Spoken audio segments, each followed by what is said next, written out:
Hello everyone, मैं हूं doctor Sanjeev Bharti और आज इस वीडियो में मैं आपको बताऊंगा कि अगर आपका यूरिक एसिड बढ़ा हुआ है तो आपको क्या क्या नहीं खाना चाहिए। तो आइए जानते हैं कि यूरिक एसिड क्या है। यूरिक एसिड क्या है? एक केमिकल सब्सटेंस है। जैसे ना किडनी जांच कराता है तो यूरिया है, क्रिएटिनिन है, सोडियम है, पोटासियम है, उसी तरह से यूरिक एसिड का जांच करते हैं। और ये एक नाइट्रोजनस प्रोडक्ट है जो प्यूरिन नाम के सब्सटेंस से ये बनता है। अगर किसी का यूरिक एसिड बढ़ जाए बॉडी में तो सबसे ज़्यादा जो प्रॉब्लम होता है वो होता है दर्द, जोड़ों में दर्द, खास करके जो पैर का जो बड़ा वाला अंगूठा है ना, अंगूठा के जोड़ में दर्द होता है, जिसको गॉट बोलते हैं, GOUT, गॉट नाम की बीमारी, ये हो सकता है। दूसरे जोड़ों में भी दर्द रह सकता है। तीसरा क्या हो सकता है, मरीज को, आपको जो जिसको गॉट है उसका किडनी में स्टोन हो सकता है। यूरिक एसिड नाम का स्टोन होता है किडनी में। अदर टाइप भी होता है लेकिन यूरिक एसिड नाम का होता है। कई बार क्या होता है, कोई भी लक्षण नहीं है, एसिम्प्टोमेटिक है, लेकिन जांच करवाए तो यूरिक एसिड बढ़ा हुआ है। अगर यूरिक एसिड किसी का बढ़ा हुआ है तो भविष्य में उसको गॉट यानी जोड़ों का दर्द, किडनी में पत्थरी, किडनी पे इफेक्ट, ये सब हो सकता है। तो कितना यूरिक एसिड रहेगा तो हम लोग परहेज करना शुरू कर दें। पुरुष में, मेल में अगर 7 से ज़्यादा हो और महिला में अगर 6 से ज़्यादा हो यूरिक एसिड का लेवल, तो आपको परहेज शुरू कर देना चाहिए।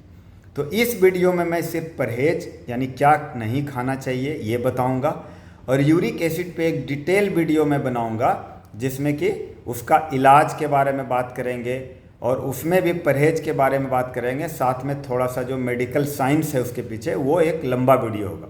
लेकिन अभी मैं बता रहा हूँ कि अगर आपका यूरिक एसिड बढ़ा हुआ है तो आपको क्या क्या करना चाहिए।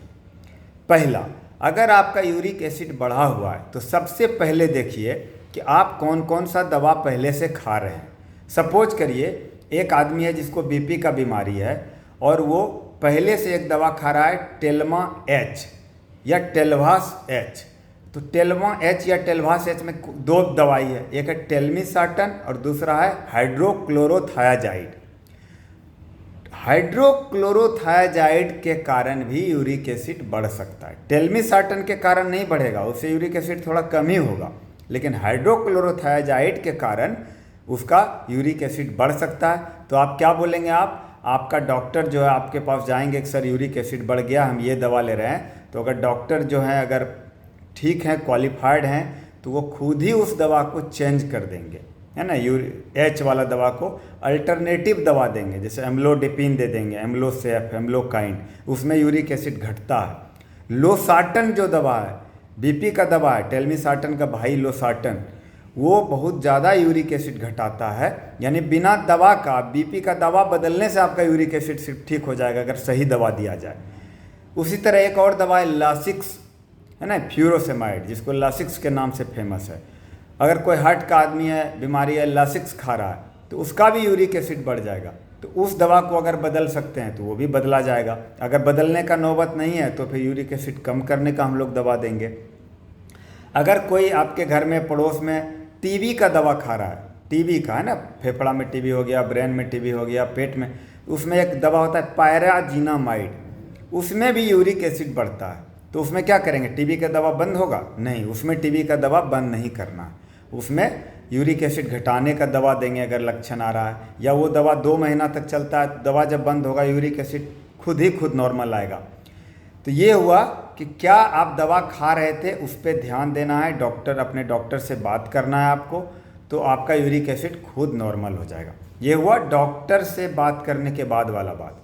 आप खुद क्या कर सकते हैं, क्या नहीं खाने से आपका यूरिक एसिड नॉर्मल हो सकता है बिना दवाई का, अब हम वो बात करेंगे।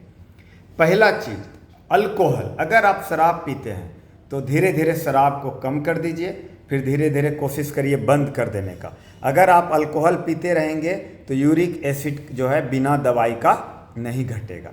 दूसरा, रेड मीट, रेड मतलब लाल, मीट मतलब मांस, रेड मीट जो भी है, जैसे मटन हो गया, चिकन हो गया, ये सब अगर कोई खा रहा है तो उसका यूरिक एसिड लेवल बढ़ा हुआ रहेगा। यानी आपका 7 से ज़्यादा है, अगर आप पुरुष हैं, या आप महिला हैं तो 6 से ज़्यादा है, तो आप रेड मीट को अगर बंद नहीं भी कर सकते हैं तो कम कर दीजिए। उसके बाद है मछली या कोई भी समुद्री भोजन जो होता है, सी फूड बोलते हैं, कोई भी तरह का मछली से यूरिक एसिड बढ़ता है। ज़्यादातर बीमारी में मछली फ़ायदेमंद होता है, जैसे कोलेस्ट्रॉल का बीमारी हो, हार्ट का बीमारी हो, शुगर का भी, सब में मछली फ़ायदेमंद होता है। लेकिन यूरिक एसिड के मरीज को मछली मना किया जाता है। चौथा है फ्रुक्टोज वाला जो जूस बाज़ार में मिलता है ना, जो बाज़ार में मीठा वाला जूस मिलता है ना, नारंगी का, सेब का और मिक्स फ्रूट का, गवाह का, सब बाज़ार में जो अवेलेबल है बहुत सारा कंपनी का, वो हम कंपनी का नाम नहीं बोलेंगे। ये अगर आप यूज करते हैं तो आपका यूरिक एसिड बढ़ा रहेगा। कोल्ड ड्रिंक, जो ज़्यादातर कोल्ड ड्रिंक होता है उसमें भी शुगर और फ्रुक्टोज होता है, उसके खाने से भी यूरिक एसिड बढ़ता है। लेकिन अगर आपको कोल्ड ड्रिंक पीने का मन है तो डाइट कोक या डाइट पेप्सी आप पी सकते हैं, जिसमें DIET लिखा रहेगा। वो फ्रुक्टोज को उसमें शामिल नहीं किया है, शुगर फ्रुक्टोज उसमें नहीं रहता है, तो आप चाहें तो वो ले सकते हैं। अवॉइड करें तो और बेहतर, नहीं लें तो और बेहतर। इसके अलावा दो ऐसा है सब्जी में, दो, एक पालक और एक ग्रीन टी, यानी ग्रीन पी जिसको बोलते हैं, सॉरी ग्रीन टी नहीं, ग्रीन पी, ग्रीन टी तो अच्छा होता। तो ग्रीन पी यानी हरा मटर जो होता है और पालक, ये लेने से क्या होता है, आपका यूरिक एसिड बढ़ता है। उसके बाद है फल में संतरा यानी नारंगी का जूस और नारंगी और सेब, इससे भी यूरिक एसिड बढ़ता है। और एक ड्राई फ्रूट में किशमिश है ना, जिसको रेजिन्स बोलते हैं, इससे यूरिक एसिड बढ़ता है। तो ये हुआ नहीं खाने का लिस्ट, यानी जो जो कुछ बीमारी में फ़ायदा करता है वही चीज़ दूसरे बीमारी में हार्म करता है। जैसे मछली है, कोलेस्ट्रॉल के मरीज को फ़ायदेमंद है, उसके लिए एक तरह का दवाई है, लेकिन यूरिक एसिड के मरीज को मछली मना होता है ना।